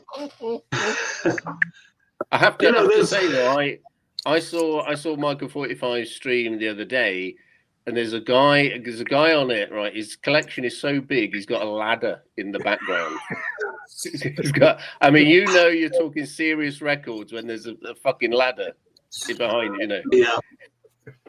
It's like walking into like the Bodiam Library in Oxford, isn't it? I thought he was like the manager of some sort of museum or something. Jesus Christ, who's this guy? You know?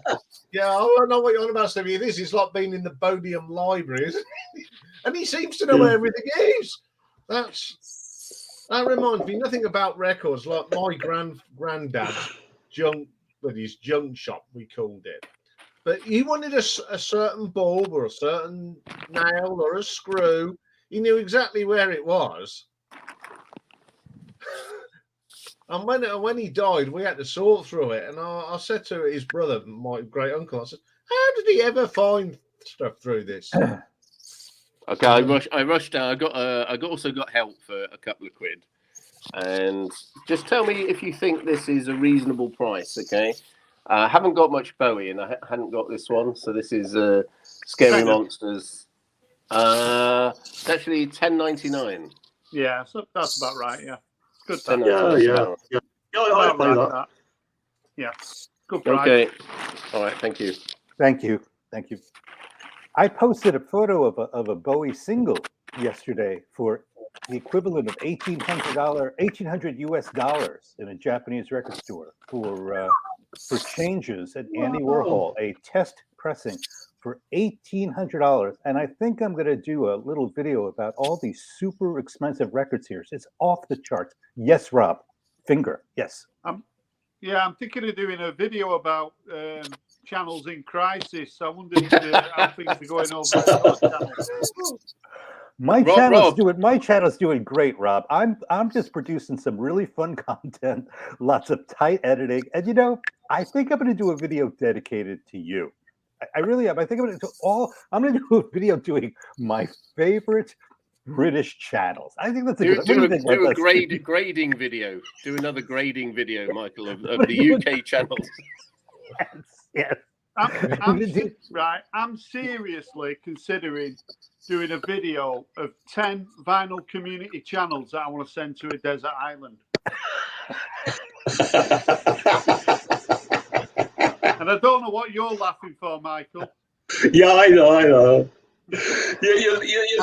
Rob. I know I'm one of your first four will be on that boat to the island. You know what, Rob? I'd like to be on that. I'd like to be on that video because I just know I'd get some subscribers from it. I'd certainly send Iain and Richard McCook. Did you like my meme? Did you see my meme, Rob? That I posted? Your what? Meme. Image with text on it. That's called a meme. In the young, that's what the kids call it these days. When you take a static image. No, I don't know. You didn't see it? Huh. No. Hey, anybody see it? Stevie, did you see it? I did see it. The trenches. Yeah. Yes. Not the trenches. Yalta.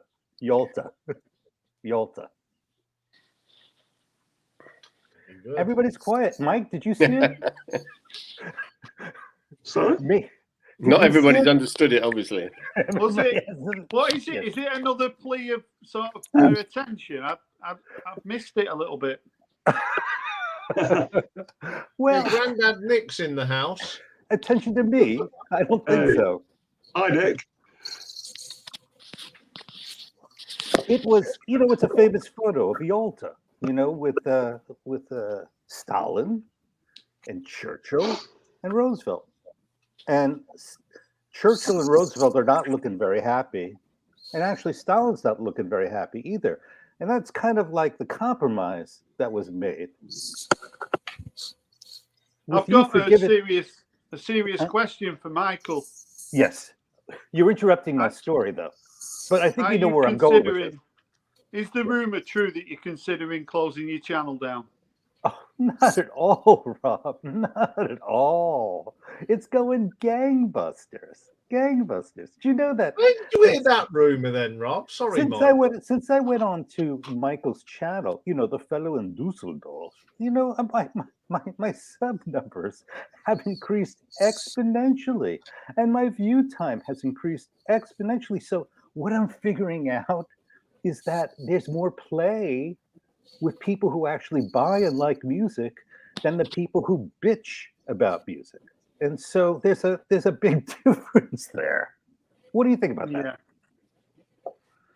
As long as you don't mind selling your soul, I don't, it's up to you. Rob, that's the same thought I had when I saw you back in the peanut gallery. I lose subscribers on there, I can assure you that. What's that? Yeah. I'm really disliked over there. Yeah. Well, this is the problem, Rob. I'm a bit worried about being associated with you in any way, because I think it, yeah, that could be the end of any subs from across the Atlantic. I can easily leave this stream if you're uncomfortable in my, No, you're all right. No, Rob, we dig you. Yeah, that's the point. I mean, Michael Ricefield. I mean, you're in Tokyo. You have about 1 billion record shops, full of Japanese pressings, obi strips, and then you've got sushi for lunch. I mean, you're a made man in video terms now, aren't you? Essentially, yeah. All I have to do is fall out of bed. You can sit there and just like pour soy sauce over your head and talk about Japanese pressings until the cows come home, and people are going to love it. But I got to keep it pithy. Yeah. There is actually one Japanese pressing album I won, and that's Ian Gillan. He's he released an album in Japan. Oh. It's just called, I think it's just called Ian Gillan or something. It was never released over here. I've got it on CD, but I've got all the Ian Gillan vinyl, and that is one I'm missing too. So if you ever see it, Michael, I'd be happy to be on the lookout for you. Like the original. So you're looking to buy a unique record, kind of like an original. So that would be like an original buyer's club. Yeah. I just want this one album that's missing this from This crowd is the slowest group of people. I know where you come. I got it. I didn't react. In weeks, like zero reaction. It's like you're on sodium. If you put original buyers club in the dictionary, underneath it says con.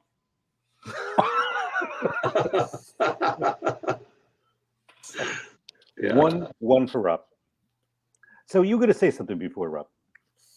Yeah, I want to say the lovely interaction between Stevie and yourself. It really does make me hark back to those golden days when you used to do those videos together. You used to help me nod off regularly. Well, I tell you what, there is a rumor there might be an update coming, Rob. Yes. I look forward to that. Because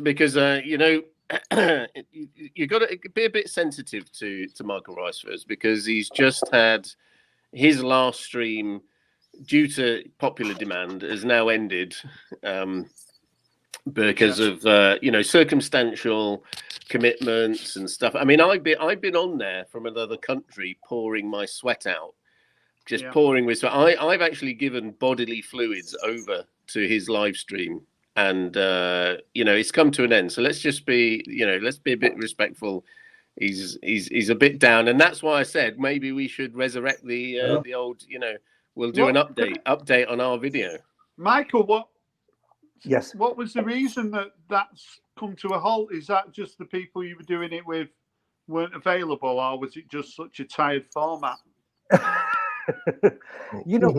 Rob, did you even watch our live streams? Because yeah, I did watch them occasionally. The guy who sort of twanging and spitting Bobby, I watched segments of it. Hank Pretty Williams. good. I enjoyed it actually. Quite good. I'm flattered. I'm flattered. The best one was the last one. It was.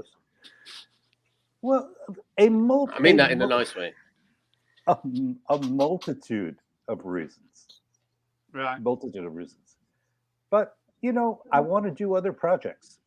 Right. Okay. And I'm not so much. I find that I'm making a lot of great videos, Rob. So to have a great live stream and great content at the same time is, it's a monumental feat. So it's stressful, isn't it? It's stressful. So I decided to ease off on the pedal of one of them. Yeah. What do you think about that? No, yeah, I think you're right, Michael. It's certain. Sometimes something has to go, doesn't it? Yeah. Yeah. Did it have anything to do with nobody watching? Well, actually, Rob, they watched after the fact. So if you look at my view numbers, they're quite healthy. And if you looked at it, I'm happy that way. Did it work as a real-time live format show? Not as good as others. I'll admit that. And I've had to take my lumps from the guy with the black cap. He's pointed that out many times. But that's okay. That's okay because I make original content and he don't. You feel me? I mean, I don't. I mean, for mine, okay, we've got 19 watching at the moment. That doesn't bother me, but it's just the enjoyment of just sitting with you guys. And as Michael says, people do watch this more after the fact, and I'm quite happy to keep it going like that. I mean, we'll never get into numbers of 150 more, which are dwindling on a certain place. I think Harris Pilton said he watches at the weekend because a lot of people are working. They're tired in the evenings. And look, hello, Harris. Hello, Harris. They catch up. They catch up at the weekend, don't they? Yes. And, I mean, I do with some live streams as well. He's always loading up. He's ready for it. Let's talk about Harris Pilton because he is a bit of a diamond, isn't he? He's a treasure. He's a VC national treasure. Yeah, I mean, I'd like to see him. He's a tube star. I'd like to see him in a live. Hang on a minute. I'd like to see him in a live situation. Instead of this sort of scripted start to every video. But he is enjoyable. The only problem is, of course, he's a Southampton fan, so maybe that has a lot to do with it. Yeah. Well, there's the challenge. He's a great guy, though, isn't he? I mean, I describe him. He's someone who's got the gift of the gab, hasn't he? He can talk for England. Well, I believe so. His video, he's very good. If you look at his channel, he doesn't do a huge amount of videos, but when he does do a video, people flock to it. So I think he's certainly in my sort of top 100 VC channels. Yeah, mine too. He always cheers me up whenever I watch him. You always get a good laugh, don't you? So there we are. Why don't we say, it's like open invitation to who would we like to come on? We'd like Harris Pilton to come on here.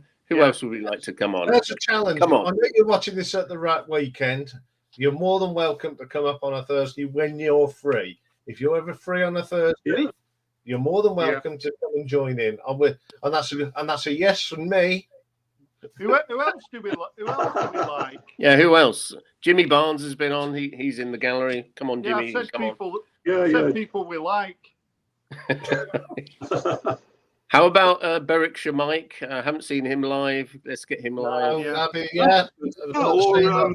Or PC31. Yeah. All right. Okay. Yeah. Well, no address details. I think PC31's probably washing his hair.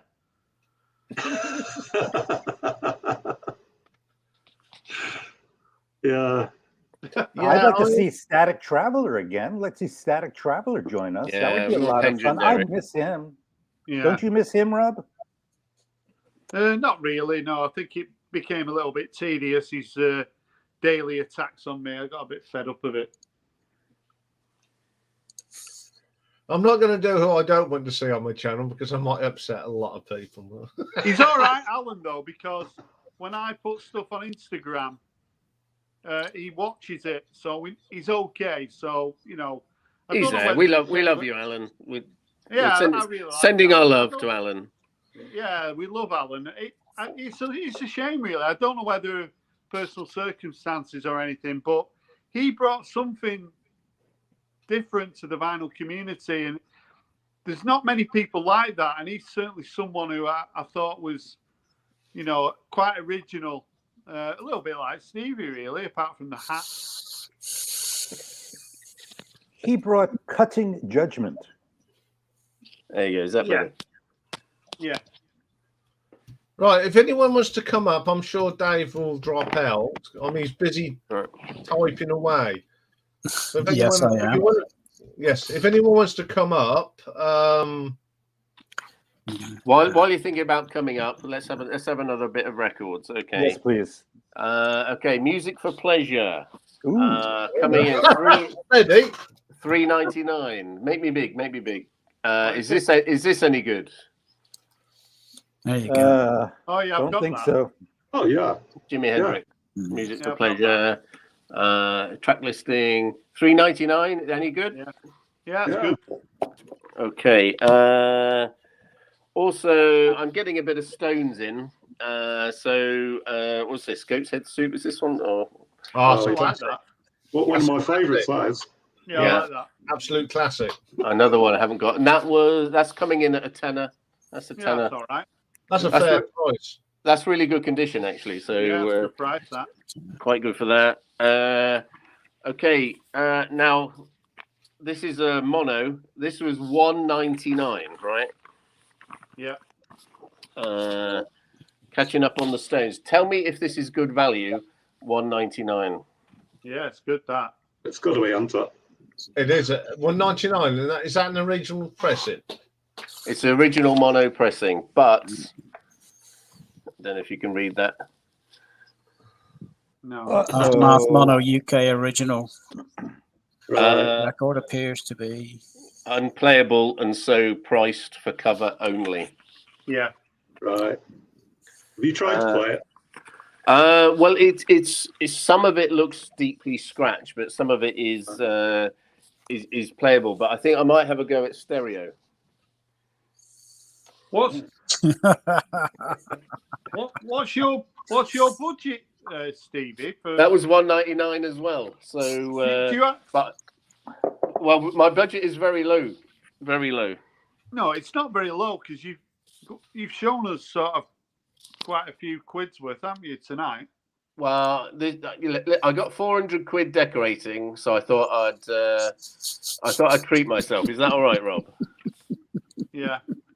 Thank you.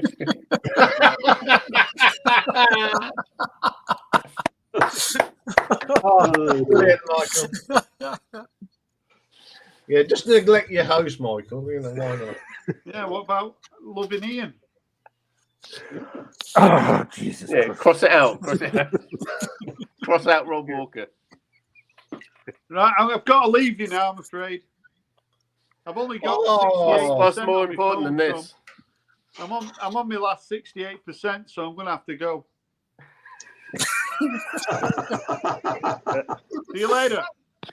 Okay, thanks a lot, Rob. See you later. Check out my cover. So anyone else want to come up and join the happy throng? Well, as from I'd say mid-October, we won't have this problem. Oh. No. You're gonna be the Hollywood Squares? Yes, we call it celebrity squares over here. Everything's different. You have to do everything different. Can't you do everything like us? But I know what you mean. It all depends on who did the original. I think it came from America first, so it is Hollywood Squares. Yeah, but some of ours went over there and they changed the name. Yeah. So it's Steptoe and Son. Yeah. I just want to give Rob Walker a little bit of a shout out. That limited edition English Settlement cover. Yeah, could I just point it out to him? Yes. What? Okay. What's? Okay, that's fine. You got you. The man who got extended. Okay, sorry. Sorry, you were saying something, Iain. Sorry, some game. I've been totally distracted. I've been totally distracted now. You're launching a new game show. This is going to go big. Yeah. We had a thing at Hollywood Squares, was known as Celebrity Squares over here. It was first presented by Bob Monkhouse, I do believe. Yes. Yes. The great Bob Monkhouse. Anyway, we have got some comedy coming up on the channel very soon. Really? Yes. A retro ranking on Monty Python songs. So watch it after 9 o'clock at night. It'll carry a warning. Because I've gone for it. There's certain songs. Do I have to mention this? Oh God, yes, because it's a classic. So that's coming up. So bit of a spoiler there, folks. Monty Python songs. But this week we're doing sci-fi on retro ranking of my favourite sci-fi programs. Oh, I bet I can guess one of them. Go on. Go on. In fact, I heard you mention this earlier, right? Mm-hmm. I've got something that will probably make your mouth water. Uh-oh. Okay. Okay, make me big again. Okay. Wow. The full box sets of Tomorrow People. Oh God, that. You had to eat your tea on a Monday very quickly to sit down and watch the Tomorrow People. I remember as a kid that was a classic, wasn't it? The Tomorrow People. Yeah, Matt, we're not giving anything away. No. Mr. Simon Isledale. Oh, it's such a pleasure. Evening, Simon. Such a pleasure. How you doing? Hello, Simon. Oh, yeah, all right. Now, if the folks know he hasn't been up for a little while. Now, after the previous streams, I've always had a chat with him. Okay. And he has been suffering, the poor chap. I mean, there was one where he was sweating. He was sitting there. He made you look dry, Stevie. You know that you in the jungle. He was worse. It was pouring off him. Yeah, I'm still not over it now, Ian. I'm still, not quite right. But we reckon you've had COVID. I could have well done. Yeah, I could have very well done. I still went to work and coughed and wheezed. Well, it's great to see you back anyway. Yeah, I'm on the mend, so it's the main thing. Yeah. Nice one. You know what? So that video you did the other day when you were playing Patience, it really did my head in. Because I was shouting at the screen, go on, put the jack on the queen. Yeah. Go on, do it. You missed the jack, you missed the 7, you missed the 9. What the hell? Probably a bit distracted, like what I was saying. Like you were concentrating on something else. Yeah, probably. Yeah. Again, it's just a bit different, that was. You don't expect that on a VC. No. Let's have a game of Patience. No. Excellent. No. Yeah, I mean, it's quite late at night as well. It's like during midnight, when the kids are, asleep or supposed to be asleep. So, because it's during the summer holidays, they're up and about, quite late sometimes. So it's a bit of a nightmare making videos, Yeah. Yeah, something different, I suppose.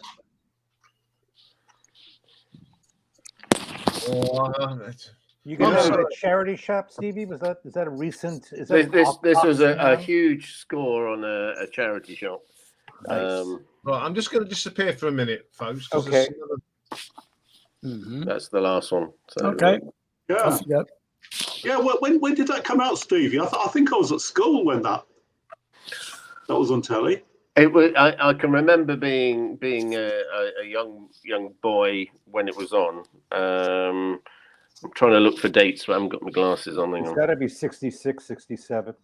No, it was. No, I think it was mid 79. 73. 30th of April 73 to the 19th of February 79. Yeah. Okay. Yeah, that sounds about right. Yeah. So, I remember that. That was great. Yeah. It was on Thames Television. If you remember your TV logos from way back. They just don't make anything like that anymore. Like Nick saying, like Blake 7 and stuff like that. What do kids have nowadays? Yeah. It's all been rehashed, repeated. I mean, how many remakes of a movie can you make? There've been at least 4 Dune movies. Yeah, I know, and they're all. Well, I wouldn't say they're all rubbish. I think the last Dune, which was sort of like covered the book, I think is a lot better than the original that had Sting in it. Do you remember? Which was a bit the original. bit dreadful. The original did, yeah. Yeah, Are you thinking of the latest one with Timothy Chalamet? Yes. Yeah. He's comparing the two. Yeah, part 2 is due out. Yes. Apparently it has been filmed, but because of this strike, I think it's going to be delayed. That's right. Everything's been delayed, isn't it? I mean, what I feel sorry for sort of like kids with some of the classic sort of television programs, some of the, the Jerry and Sylvia Anderson stuff. Oh, and it's all sort of like CGI and cartoons now, like Captain Scarlet and Thunderbird. There's nothing better than it doesn't have the charm, does it? It doesn't. No. Yeah. Oh God, I used to love watching the Hood in Thunderbird whenever his eyes lit up. He scared me.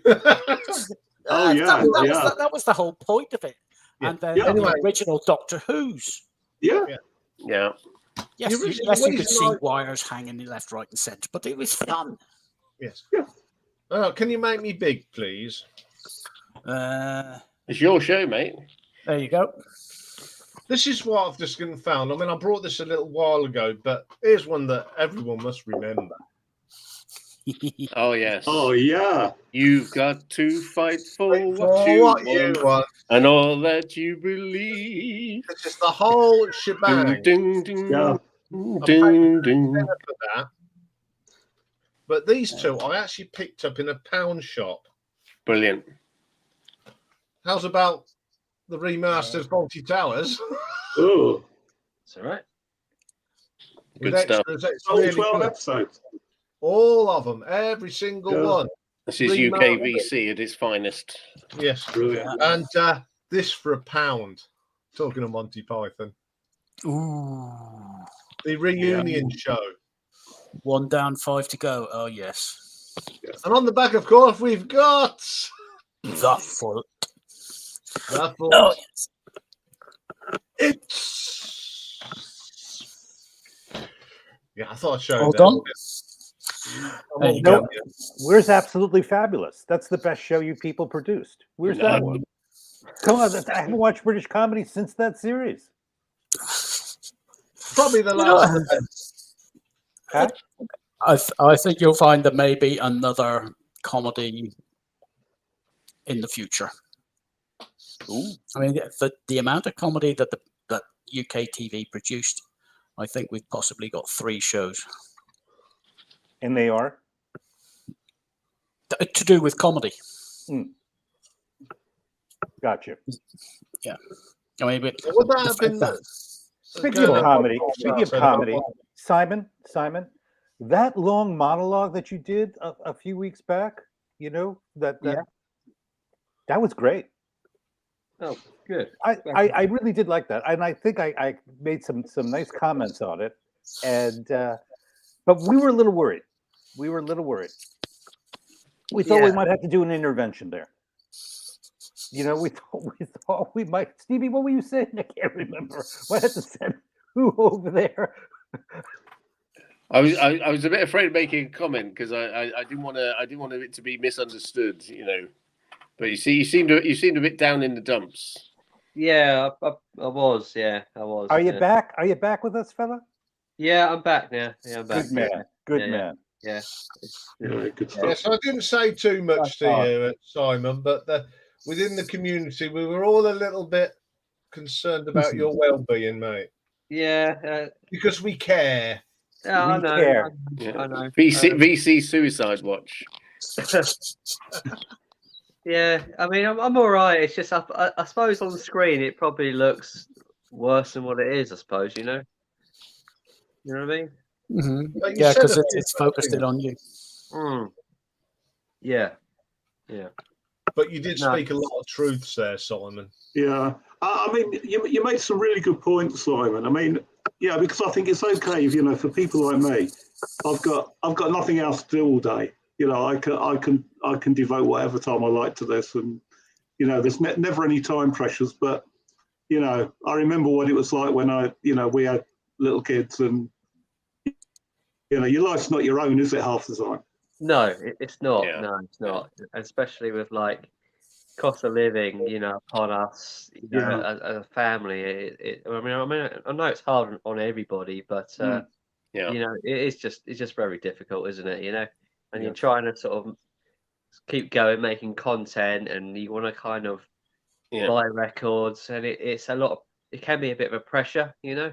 Yeah, Simon, my golden rule, I mean, I've got a little bit of time, so maybe I'm a little bit more lucky, but my golden rule is I wait till I've got a little bit of time free, I feel like it, and I'm going to enjoy it. And I'll only make a video if I do that, or like with the shorts, I'm practicing a bit of editing, so I'm like quite into that. I'm quite enjoying it, but I won't, if I'm not in the mood, I haven't got time, I won't pressure myself. I'll leave it, you know. I'll just wait until I have to. The golden rule is just do it if you enjoy it. That's my golden rule. Yeah, I probably haven't been like doing that. I'm, you know, timing it in a way that I'm in a good kind of place. I'm just trying to roll out content continuously, at least once a week, you know, and it's basically take me as I am kind of thing, you know. And that's probably sometimes. But you don't have to. That's the thing. You don't have to. No, I know. Nobody has to. Exactly. I mean, first and foremost, this should be an enjoyable experience. You know, so once you start putting pressure on yourself, and you know, you see it as an obligation, then you know, I think you need to take a little bit of a step back and you know, think about what you're doing, because you know, this isn't important at all. You know, it's just us sort of having a laugh, really. Yeah. You know, and you know, I think that's the way to approach it. But I can understand, you know, there can be sort of pressures. You see what other people are buying, and you know, and I mean, sometimes, you know, some videos, and you see these enormous sort of libraries of vinyl records behind these people, and you think, bloody hell, you know, how did they get there? And you just got to think, well, it's not important, you know. Oh, sometimes as well, Mike, there's a bit of what I call the TEFL effect. And it reminds me when I was TEFL teaching English as a foreign language, and you get these kids coming from France, Italy, Germany, they're coming over, and then you're getting to know the kids, and you think, oh, they're all quite well dressed, but then you think to yourself, well, actually, these are sort of like upper middle class kids who can afford to send their kids to like an English class abroad. These aren't the working class kids, you know, and there's a lot of that. People have got quite a bit of money, some great stereo systems. They've got a lot of time on their hands, you know, so it's just not worth keeping up with the Joneses. Just have fun with what you got, you know, and people are interested. Yeah, it's funny you should mention TEFL, because I mean, I was brought up in Eastbourne, you know, on the south coast, and there's a big sort of like language school place. It's one of the big ones, yeah. Every summer there were loads. I was in Bournemouth. That was another of the big ones. Yeah. But right, it's just like the VC seems like that sometimes. You think, oh, that guy's gone out, he's bought like, you know, $500 worth of stuff, you know, or something like that, you know. And I'm at the charity shop, $1.99, you know. Sometimes it kind of puts you in a bit of a bad kind of frame of mind, you know, where you keep seeing all this stuff over and over again, the same kind of formula from people, you know, the same kind of thing, and just think, I'm finding this boring now, you know, can you just stop doing it? Can someone just make a video and be entertaining, you know? Or put your own spin on it. If it's a thread, put your own spin. Yeah. I think you're right, and that's why I like seeing you play Patience, Simon. I was just going to say the same thing. It was so off the wall. It was so unexpected. We want a part 2, Patience. I've got part 2 videos lined up. Don't worry. The next time I want to see in a high stakes poker game. And then we want. I can send you. I've actually got. I bought from a charity shop. I've got a full box of that game, Mousetrap. Right. I can send that to you, VCLT, and you make a video of it. No, I'm quite happy with a deck of cards. Actually, playing some music and just playing some cards, it just helps sort of relieve sort of some tension, you know. Because the game's kind of a challenge, and your mind's kind of working and stuff, and you're sort of relaxing, listening to music at the same time. It's quite nice, the combination of the two. I'll make a suggestion. I want to see like a plate with some cheese on it and then a glass of wine, you know. And a fireplace. There's a cup of tea somewhere. When it comes to the mug of tea. Yeah, the Christmas live stream, the one we do before Christmas, we're going to make it a proper Christmas party this year. Oh. Everyone's got to bring. Everyone's got to. I'm going to put out a thing what you're going to have, and I'm going to try and line up some proper entertainment. It's not status quo. No, I've really got to ask a mate of mine who's a bit of a magician. Ooh. And he does some very good close card tricks. So I've got to chat to him about that. But I want to do something really special for Christmas on this live stream because it's a bit, we're all having a good time now. So yeah, that's lined up for Christmas.